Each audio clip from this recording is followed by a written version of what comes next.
Hello बेटा, yes. देखिए, अगला टॉपिक अपने विद्युत द्विध्रुव और बोर्ड की दृष्टि से बड़ा महत्वपूर्ण टॉपिक है, इलेक्ट्रिक डाइपोल।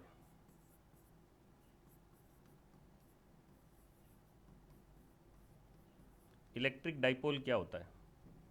जैसे एग्जाम्पल के तौर पे कहूँ तो NaCl एक इलेक्ट्रिक डाइपोल है, HCl एक इलेक्ट्रिक डाइपोल है, H2O भी एक इलेक्ट्रिक डाइपोल है।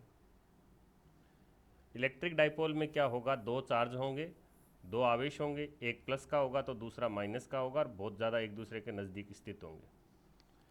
तो विद्युत द्विध्रुव क्या होता है? दो आवेश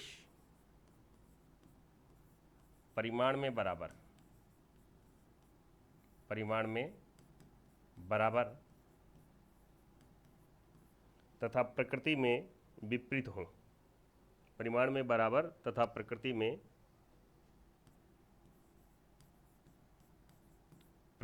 विपरीत हो, यानी विजातीय आवेश हो।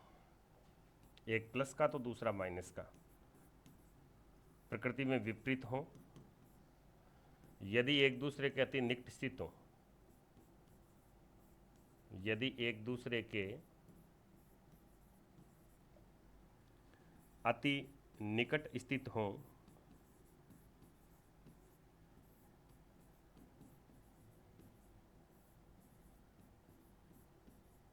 तो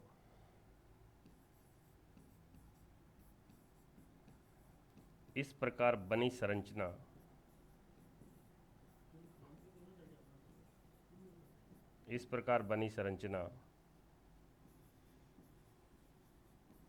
विद्युत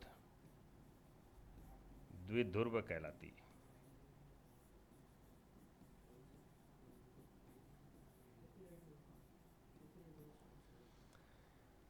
सीधी चर्चा करें तो पहली बात तो दो आवेश होने चाहिए, दोनों का परिमाण बराबर होना चाहिए।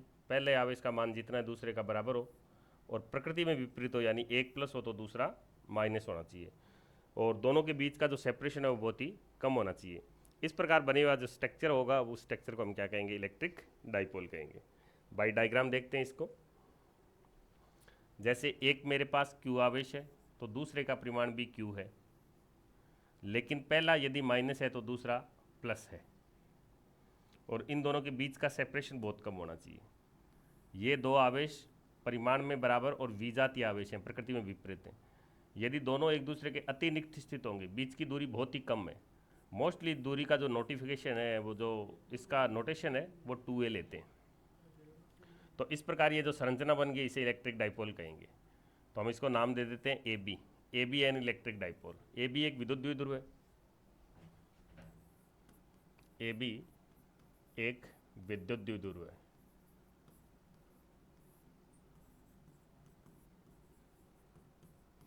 द्विध्रुव है क्यों? क्योंकि दो आवेश हैं, परिमाण में बराबर है और प्रकृति में विपरीत हैं, इसलिए ये द्विध्रुव हो जाएगा। और 2a है वो बहुत ही कम है, छोटी चीज़ है 2a टेंडिंग टू 0। नाम दिया हमने इसको AB।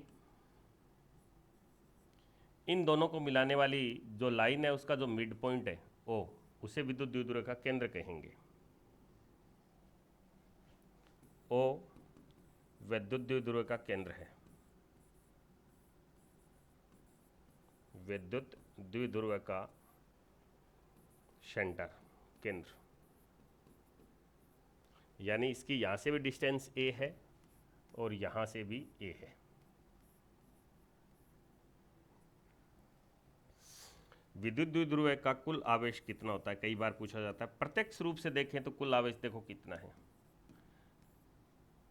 The total charge of an electric dipole. कुल आवेश की बात करूं तो जितना आवेश प्लस का है उतना ही आवेश किसका है? माइनस का है। तो टोटल आवेश क्या आएगा बेटा? 0। तो प्रत्यक्ष रूप से विद्युत द्विध्रुव का कुल आवेश कितना होता है? 0। और कुल आवेश 0 होने का मतलब ये नहीं है कि इसके कारण कोई विद्युत क्षेत्र पैदा नहीं होगा, बिल्कुल ये विद्युत क्षेत्र पैदा करेगा। किसी पॉइंट पे विद्युत क्षेत्र निकालोगे तो एक का जितना आएगा दूसरे का उसके विपरीत दिशा में तो आ जाएगा, लेकिन परिमाण में बराबर नहीं होगा तो परिणामी विद्युत क्षेत्र बच जाएगा। ये इसीलिए बचता है क्योंकि बीच का सेपरेशन ना 2a। एक इसके लिए क्वांटिटी डिफाइन होती है, उसे बोलते हैं विद्युत द्विध्रुव आघूर्ण। विद्युत द्विध्रुव आघूर्ण, इलेक्ट्रिक डाइपोल मोमेंट। इसे बेटा P से लिखते हैं। P क्या चीज़ होती है? P एक सदिश राशि है। देखो, दोनों आवेशों में से किसी एक आवेश का परिमाण और दोनों आवेशों के बीच की दूरी के गुणनफल से जो प्राप्त राशि होगी उसे हम क्या कहेंगे? विद्युत द्विध्रुव आघूर्ण। किसी एक आवेश का परिमाण, दोनों में से कोई एक आवेश का परिमाण ले लो और दोनों आवेशों के बीच का जो पृथक्करण है उस पृथक्करण को ले लो, यानी दोनों आवेशों के बीच की दूरी किसी एक आवेश का परिमाण, इन दोनों के गुणनफल से जो प्राप्त राशि होगी उसे हम क्या कहेंगे? विद्युत द्विध्रुव आघूर्ण। विद्युत द्विध्रुव के किसी एक आवेश के परिमाण, आवेश के परिमाण यानी Q तथा दोनों आवेशों के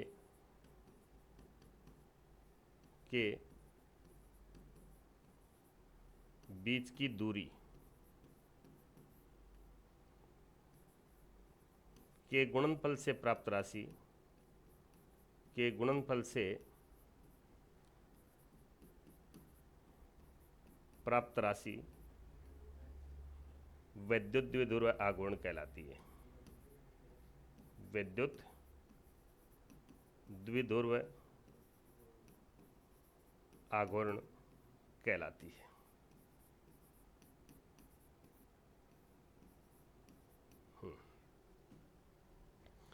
विद्युत द्विध्रुव आघूर्ण एक सदिश राशि है। It is a vector quantity. बहुत बार इसकी दिशा पूछी जाती है। ये एक सदिश राशि है, तो इनमें से आवेश तो अदिश राशि है, लेकिन ये दूरी सदिश दूरी की तरह काउंट करते हैं और इसको सिंबॉलिक रूप से शो करेंगे अपने। तो जैसे ये हमारा -Q आवेश था और ये हमारा +Q आवेश था, ये दोनों आवेशों को मिलाने वाली रेखा, तो इसकी दिशा रहेगी नेगेटिव आवेश से पॉजिटिव आवेश की तरफ, ऋणावेश से धनावेश की तरफ। जैसे NaCl है तो Na+ और Cl-, इसका जो विद्युत द्विध्रुव आघूर्ण आएगा उसकी दिशा कहाँ होगी? Cl से सोडियम की तरफ, क्लोराइड आयन से सोडियम आयन की तरफ हो जाएगी। तो विद्युत द्विध्रुव आघूर्ण की दिशा नोट करें और माइंड में भी रखें। इसकी दिशा होती है बेटा ऋणावेश से धनावेश की ओर, from negative charge to positive charge. ऋणावेश से धनावेश की ओर,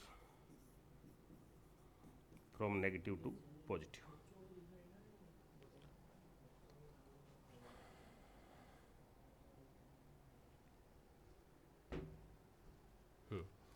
इसके लिए दो बड़े क्वेश्चन क्या होते हैं? विद्युत द्विध्रुव की तीव्रता से रिगार्डिंग क्वेश्चन पूछे जाते हैं। डेरिवेशन है दो बड़े बड़े। विद्युत द्विध्रुव के कारण तीव्रता किसी भी पॉइंट पर, तो इसमें दो पॉपुलर चलते हैं। निकाली तो किसी भी थीटा एंगल पे निकाली जा सकती है, लेकिन दो चीज़ होती है।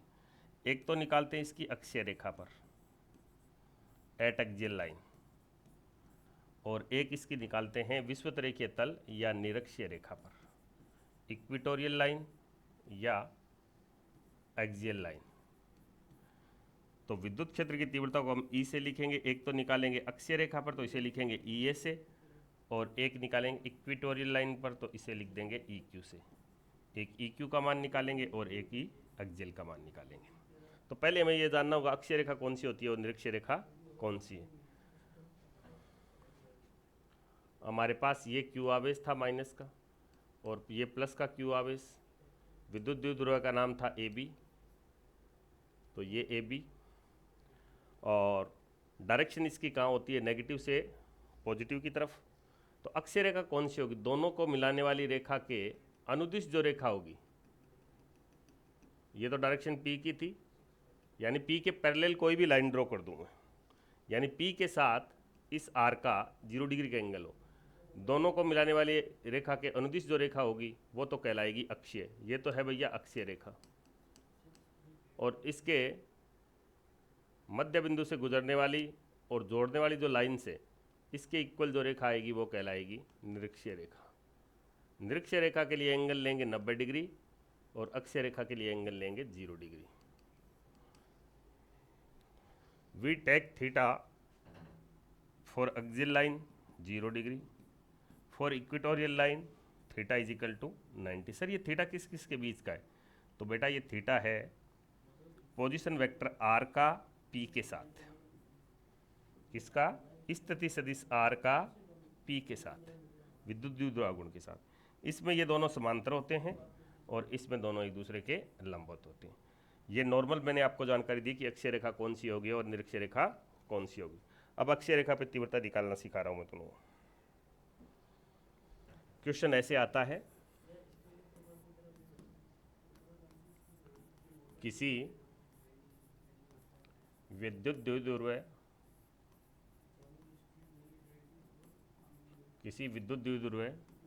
की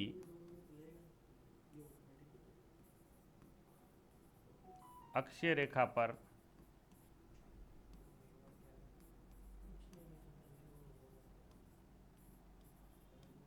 विद्युत क्षेत्र की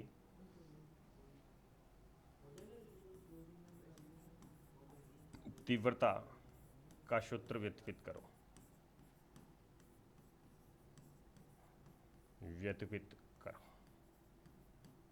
find out the formula of electric field intensity at the axial line of an electric dipole.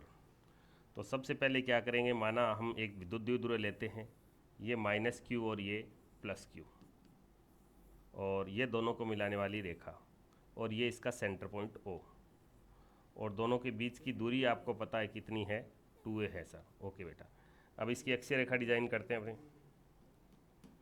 ये इसकी अक्षीय रेखा, ये अक्षीय रेखा होगी। मान लेते हैं सभी दूरियां हम इसके सेंटर से मापेंगे, तो ये सेंटर से कितना दूरी पर है ये बिंदु? सर ये बिंदु है, जैसे विद्युत द्विध्रुव का नाम हो गया बेटा ए बी, और ये पॉइंट कौन सा ले लिया मैंने? पॉइंट ले लिया सर सी। तो आर दूरी के ऊपर मान लिया, और विद्युत द्विध्रुव के केंद्र से। तो हम क्या करेंगे, अध्यारोपण का सिद्धांत लगाएंगे। आई रिपीट माई स्टेटमेंट कि हमें अक्षीय रेखा पर तीव्रता निकालनी है, तो हमने विद्युत द्विध्रुव लिया ए बी और एक इसकी अक्षीय रेखा मान ली, और अक्षीय रेखा पर एक बिंदु मान लिया मैंने सी, और सी की इसके सेंटर से दूरी कितनी है? आर। तो मैं यहाँ निकाल रहा हूँ आर कोमा थीटा। थीटा कितना डिग्री ले रहे हैं सर? 0 डिग्री। इस पे तीव्रता निकाल रहा हूँ और ई एक्सियल निकाल रहा हूँ। तो तीव्रता एक सदिश राशि है और अध्यारोपण सिद्धांत का अनुपालना करता है ये। तो हम क्या करेंगे, सी के ऊपर एक बार प्लस क्यू आवेश के कारण तीव्रता निकालेंगे और एक बार माइनस क्यू आवेश के कारण तीव्रता निकालेंगे। तो पहले फर्स्ट हम देख लेते हैं, बिंदु सी के ऊपर प्लस प्लस के कारण तीव्रता किधर होगी? तो सीधा सा तरीका है, प्लस से दूर और माइनस की तरफ। जब प्लस की तीव्रता लेओगे तो प्लस से तीव्रता दूर आएगी, तो ये E1 मान लेता हूँ प्लस आवेश के कारण, तो E1 तो इधर आ गई, और माइनस, तो इस पॉइंट पर माइनस के कारण माइनस की तरफ, तो यहाँ से पेन इधर चला दूंगा, तो ये E2। तो तीव्रता दोनों एक दूसरे के कैसी दिशा में आ रही है? विपरीत दिशा में, तो बड़े में से छोटा घट जाएगा। ये E1 प्लस आवेश के कारण और ये E2 माइनस आवेश के कारण। 1 बाई 1 ज्ञात कर लेंगे दोनों को। प्लस क्यू आवेश के कारण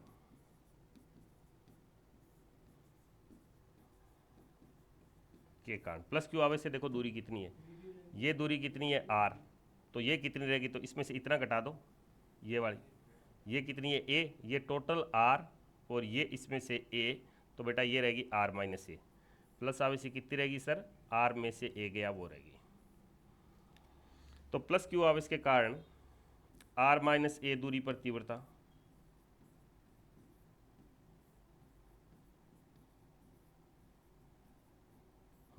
E1, तो E1 लिखूंगा मैं K, आवेश कौन सा? Q, क्योंकि तीव्रता होती है Q आवेश के कारण r दूरी पर K q upon r square, तो K लिख दिया, Q लिख दिया, और दूरी का स्क्वायर, तो r माइनस ए का स्क्वायर। इक्वेशन फर्स्ट, मान लिखा है मैंने, दिशा मेरे को पता है आई कैप में, और ये माइनस आई कैप में। ऐसे ही मैं किसके कारण लिखूंगा? माइनस क्यू आवेश के कारण लिखेंगे सर आप, बिल्कुल ओके बेटा। माइनस क्यू आवेश के कारण कितनी दूरी? तो माइनस क्यू से दूरी देखते हैं, ये तो रहा माइनस क्यू, ये रहा सी, तो बेटा ये दूरी तो कितनी है? तो आप कहोगे सर ये तो आर है, आर में इतनी और ऐड होगी, तो ये कितनी है? ये टोटल 2a थी, तो ये a है, तो ये r और ये a, तो ये दूरी होगी r प्लस ए। सी बिंदु की a से दूरी या माइनस क्यू आवेश से दूरी है r प्लस ए, तो यहाँ केवल ये फर्क आ जाएगा, r प्लस ए आ जाएगा। तो E2 क्या लिखूंगा, के q upon r plus a का होल स्क्वायर, ये इक्वेशन 2। दोनों तीव्रताओं के परिमाण आ गए हमारे पास, E1 का मान आ गया और E2 का मान आ गया, ये E1 और ये E2। तो E1 का मान ज़्यादा है और E2 का मान कम है। ऐसे कैसे कहा सर आपने? देखो के क्यू दोनों में बराबर है, इस पे छोटी चीज़ का भाग लग रहा है, इस पे बड़ी चीज़ का भाग लग रहा है, तो इसका उत्तर बड़ा आएगा और इसका उत्तर छोटा आएगा। और दोनों बेटा विपरीत दिशा में, तो क्या करेंगे, बड़े में से छोटा घटा देंगे। देखो इधर E1 का मान क्या आया हमारे पास, E1 का मान यदि वेक्टर फॉर्म में तू लिखना चाहे तो लिखेगा के q upon r minus a का होल स्क्वायर, और E1 इधर है तो इधर को बेटा लिखते हैं हम आई कैप। E2 जो माइनस क्यू आवेश के कारण है वो है के q upon r plus a का होल स्क्वायर, ये इधर है तो इसको लिखूंगा मैं माइनस आई कैप।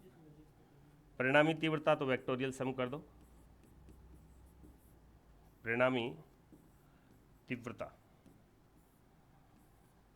ई अक्षीय रेखा पर तो छोटा सा अक्षीय लिख दो या ए लगा दो, तो दोनों सदिशों का योग करेंगे E1 vector plus E2 vector. तो बेटा मैं E1 E2 के मान लिखूंगा। E1 का मान है मेरे पास K q upon r minus a का होल स्क्वायर और i cap plus K q upon r plus a का होल स्क्वायर, और इसकी डायरेक्शन है minus i cap, then I take here minus i cap. अब इन दोनों में से आई कॉमन आ जाएगा और ये प्लस माइनस बीच वाला क्या बन जाएगा, तो आप कहोगे सर माइनस बन जाएगा। तो ई अक्षीय, देखो बेटा कॉमन क्या क्या आया, कॉमन एक तो के आ जाएगा और एक क्यू आ जाएगा। और एक दोनों में से कौन सा कॉमन आ गया, आई कैप डायरेक्शन कॉमन आ गई। यहाँ क्या बचा, तो आप कहोगे sir 1 upon r minus a का होल स्क्वायर, और ये साइन देखो माइनस का हो गया, ये प्लस माइनस माइनस, तो minus 1 upon r plus a का होल स्क्वायर।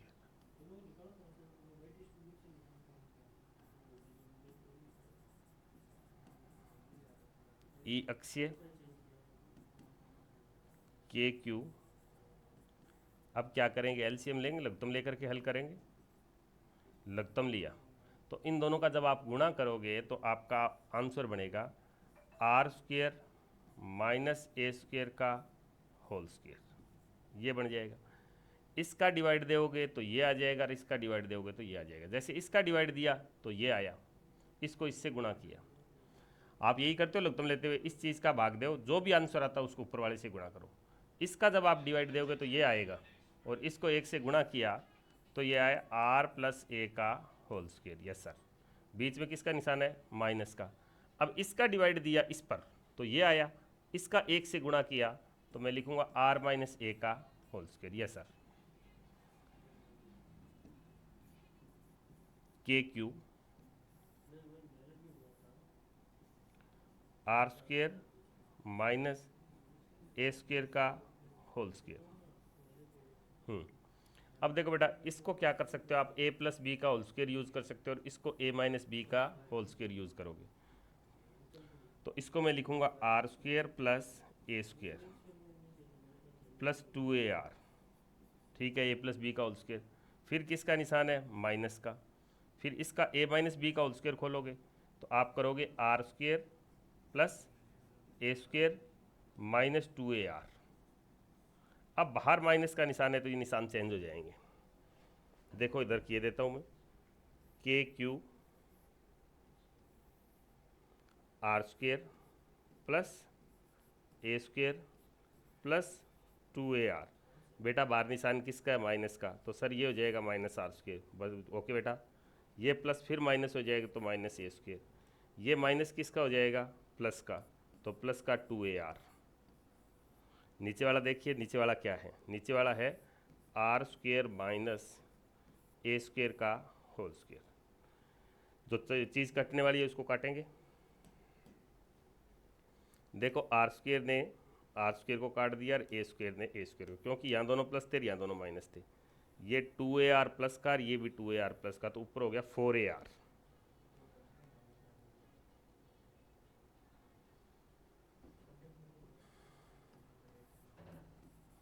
ई अक्षीय कॉमन क्या आया हुआ है, के क्यू आया हुआ है सर। ऊपर 2ar जुड़ गए तो कितने हो गए 4ar, और बेटा बटे में क्या है r square minus a square का होल स्क्वेयर, और डायरेक्शन कौन सी सर आई कैप, बिल्कुल बेटा आई कैप। तो ई अक्षीय इज इक्वल टू के, ये 4 है तो इस 4 को मैं लिख सकता हूँ 2 गुणा 2, तो ये लिख दिया 2 गुणा 2, 2 इंटू 2। इस 4 को तो लिख दिया, अब क्या है a, तो a लगा दिया, और फिर क्या है r, तो ये रह गया सर q, तो ये ले बेटा q। तो मैंने इस 4 को क्या लिखा 2 इंटू 2, बाकी सेट करके लिखा अपॉन।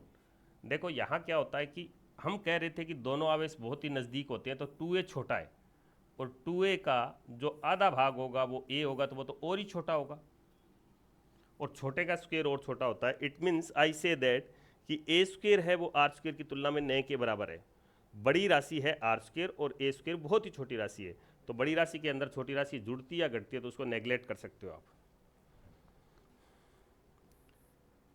यानी R square is very very greater than compare to A square, या कह सकते हो A square is very very less than compare to R square. तो आप आर स्क्वायर माइनस ए स्क्वायर में से किसको छोड़ोगे, छोटा कौन है ए स्क्वायर, तो ये लगभग आर स्क्वायर ही रह जाएगा, और इसका क्या है होल स्क्वायर, तो आर की पावर कितनी बन गई 4। बेटा सीधी सी कहानी ये है कि ये छोटी चीज़ है, इसको आप अवॉइड कर सकते हो, तो आर स्क्वायर का होल स्क्वायर, तो आर की पावर 4।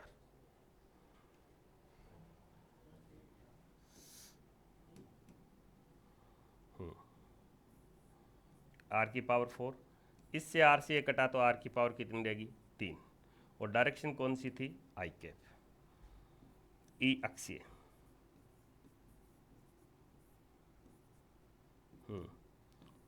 2k, ये क्या है q इंटू 2a, याद करो क्या था सर p था, बिल्कुल बेटा p था, अपॉन r की पावर कितनी 3 सर, डायरेक्शन कौन सी आई कैप।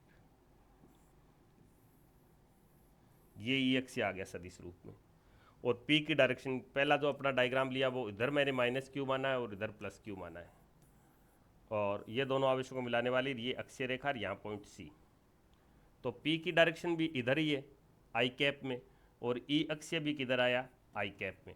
तो आप बोल सकते हो ई अक्सियल यानी ई अक्षीय पैरेलल है किसके P के, P की डायरेक्शन में रहेगी ई अक्षीय, क्योंकि P की डायरेक्शन भी आई कैप थी और ई अक्षीय की डायरेक्शन भी कैसी आ गई आई कैप। यस सर, तो आप लिखोगे ई अक्षीय किसकी डायरेक्शन में है P की direction, in the direction of P, यानी पैरेलल है ये इसकी।